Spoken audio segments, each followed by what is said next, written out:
Starting our conversation with Mr. Bob Flick. He's part of the Brothers Four. They're going to be at the Harvester Performance Center in Rocky Mount Friday, September 13th, bringing the folk music to the Harvester. Bob, let's take it right back to the beginning. We've got to talk about a lot of things, but let's take it back to the early days, the University of Washington, late 50s. What made you and the guys want to start singing, and when did it become a career rather than a hobby? It didn't become a career at the first because, first of all, greetings, Kyle. It's nice of you to take time to talk about this because we're very excited about just kind of carrying the flag of folk music as we've been doing for these 60 years all around the world. And it's just very exciting. We started in the University of Washington as fraternity brothers. That's where the brothers part of the name comes from. All four of us were in the same living group together.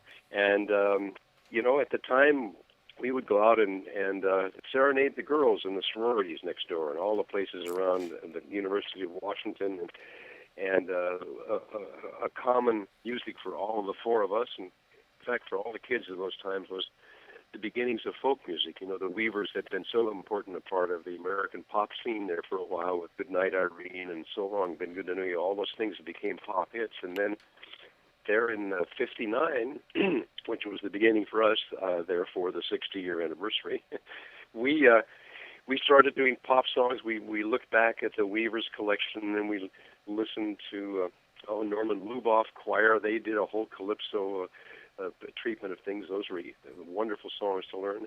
The songs just were first of all easy to learn. And they had lovely harmony, simple harmony, nice melodies, and everybody knew them. And it was just a big sing-along fun. It just all came out of that. And now you're here 60 years later, still at it. Let's talk about those harmonies a little bit. How easy was that for you guys to get, or did that just take countless hours and hours of practice? We didn't shy away from practice. We knew that it was fun to do it. We knew that we got great reaction. We ended up working actually in a club in Seattle for a while, and that was really a good school for us because we had to really actually have a show. We were working on the weekends while we were going to school. So we worked pretty hard on songs. I'm really proud of the song choices we made back then because they were the songs that have endured all these years, the songs that are, they tell a story, or they're maybe a mention of a game show, a children's game, or a heartfelt romance, or a love song, or an adventure, or a troubadour kind of adventure. And that's what folk music is really all about. So it is simple, but, sometimes in simplicity, you have to really be careful.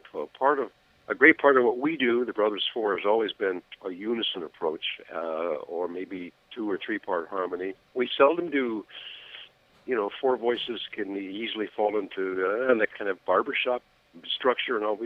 We rarely did that, or rarely even continue to do that. It's mostly the unison 2 parts, and maybe some nice counter melodies that we learned from a fellow named Milt Oken, who became our music director back about album number 2 or 3. Milt, you may know his name. Milt's the guy who was the director for Harry Belafonte, for a long time, and Milt was responsible for putting together Peter, Paul, and Mary, and Milt was responsible for bringing John Denver's music to the world, and a great, great man. We miss him, but we still honor his presence by doing those great songs like Try to Remember and Yellow Bird and Shenandoah. That's all a product of Milt's genius.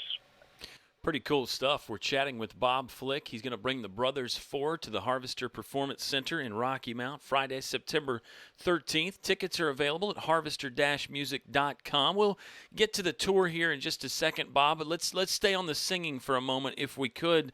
How have you guys managed to still sound so good after all these years? I mean, voices change. You maybe adjust the key of songs in, but gosh, I mean, how have you guys been able to just take good care of your voices for so long, and you still have it? Well, thank you.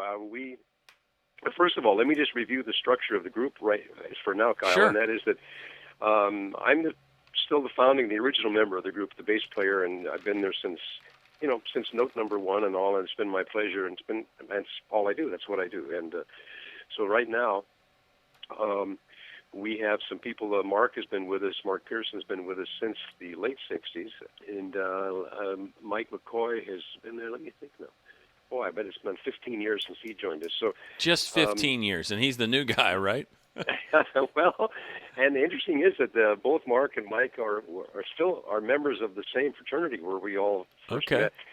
They came along a couple generations later, but everybody lives still around the Seattle area, and there's no textbook that I found to find people that just fit in easily. We've just been as lucky as ever to find people, mostly through friendships that we have, that we know of someone, and Mike and Mark have both been contributors to the Brothers Four for recordings and some singing for a long, long time, and they are now permanent members of the group and have been for a long time. As a matter of fact, a little special announcement for this weekend appearance for next week, for the Friday the 13th at the Harvester. We're being joined by another original guy, my original partner, John Payne. Believe it or not, we talked to Johnny. Carl has a personal conflict, a scheduling conflict. John Payne is going to be with us for this event. And I tell you, people are going to be very lucky to see Johnny again and to hear us. And so you're going to have two of the original guys. That's pretty special. Yeah, that's really neat. I'm glad you're getting to do it, and I'm glad the fans will be a part of something special. It's going to be special anyway. Tell us more about this tour. I know you're excited about it. You've got the Kingston Trio. I think people remember them, and then you've got the Limeliters with you as well. It's just really going to be a fun night of music.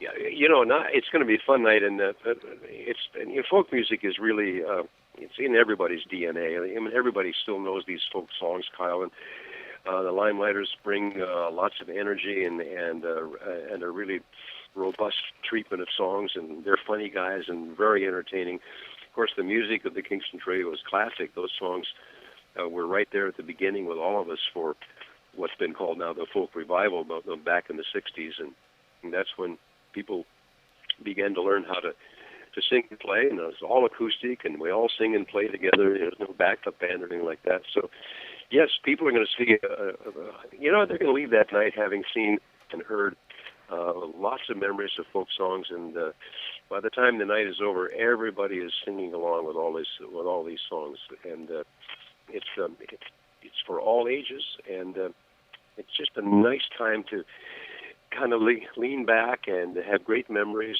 and also just a bit of calm and serenity and a bit of peace through music. It's a wonderful experience.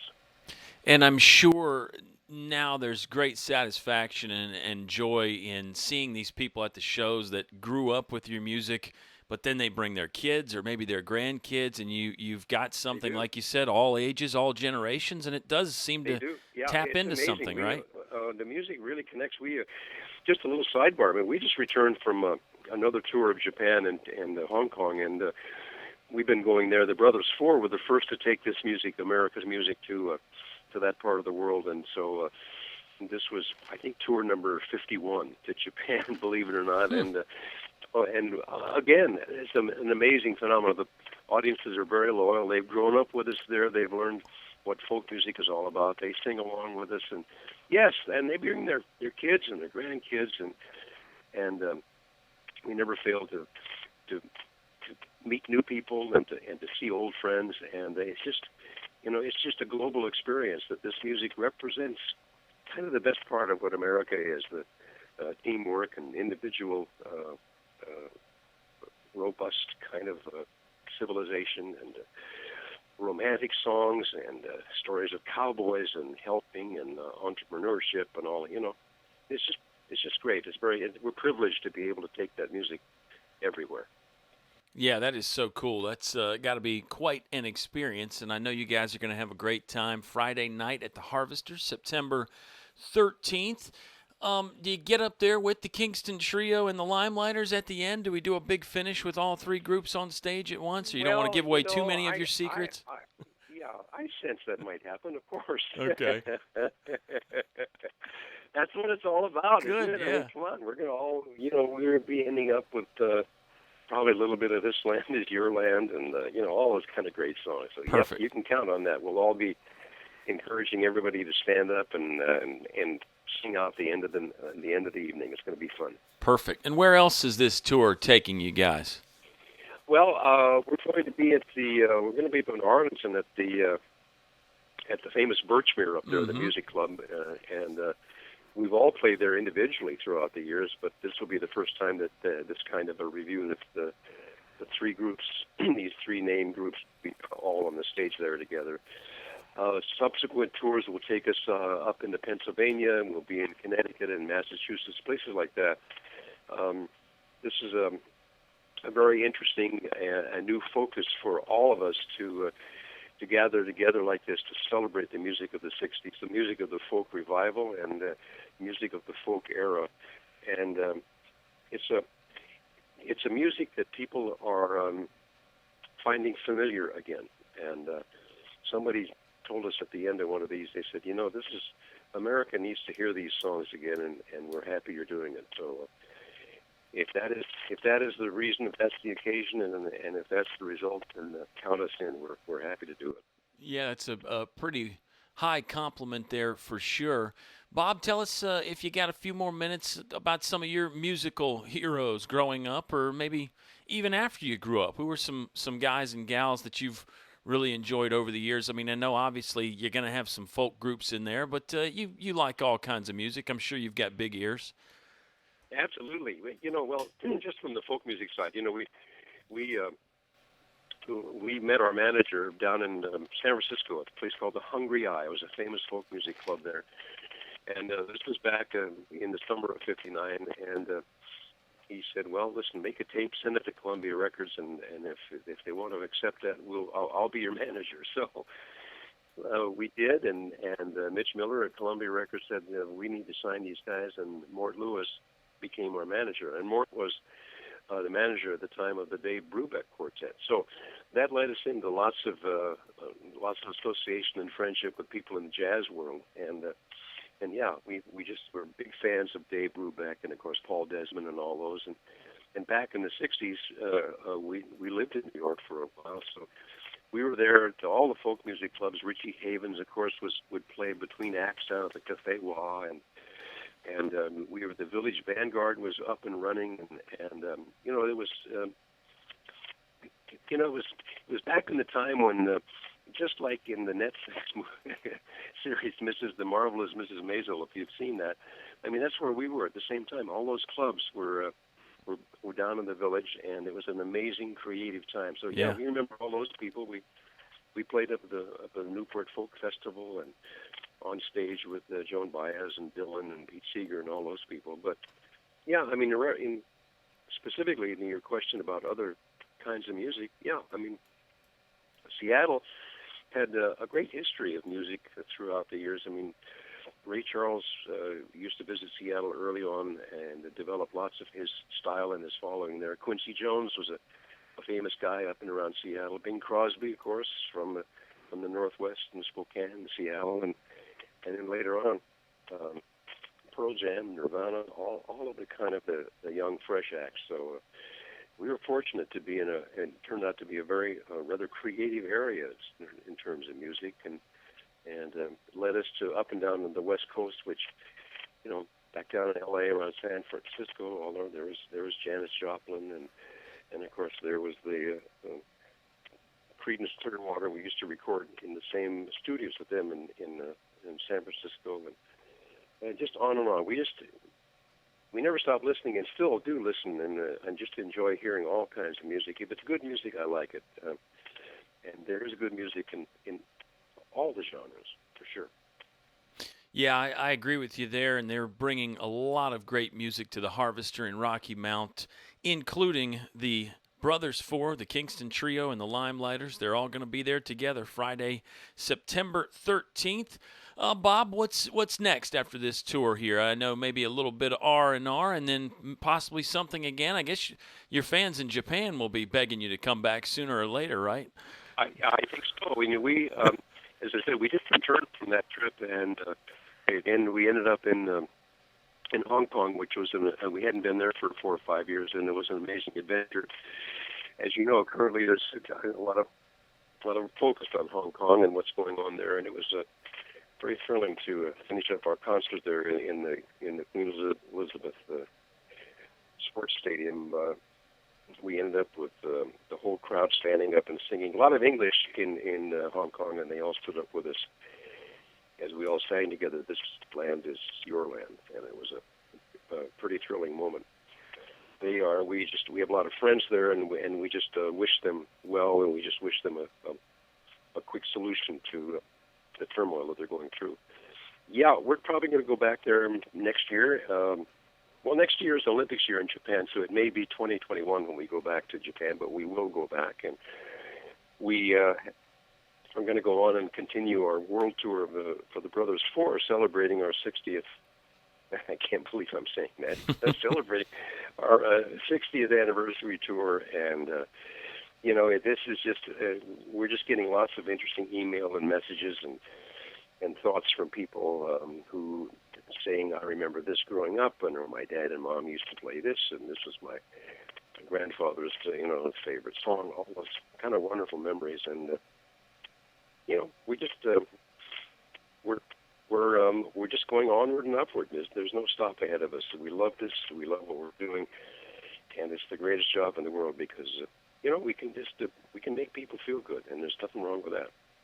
Nothing wrong with it at all, Bob. I think you got the right attitude. Congratulations on 60 years, and you set a lot of memories, and still a few more good memories to be made. There's still some time. You guys are young at heart for sure, and again, just looking forward to seeing you next Friday night, September 13th, at the Harvester in Rocky Mount. Their website is harvester-music.com. I know you're the old folk revival, but you got to be on the internet and social media by now, right? Tell us where people can find out more about the Brothers Four. We're there. You're right. No, this brothers4.com is our story, all the stuff, all the tour information and pictures and stories, and there's a little Facebook stuff here and there, so you can find us on there and all the music.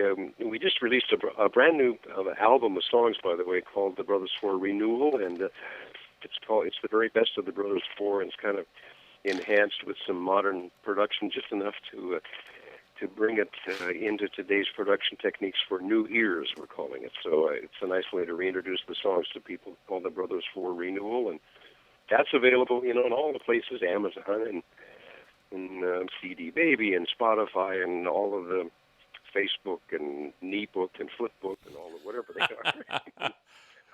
You can find us. We're on the web. We're in the air everywhere.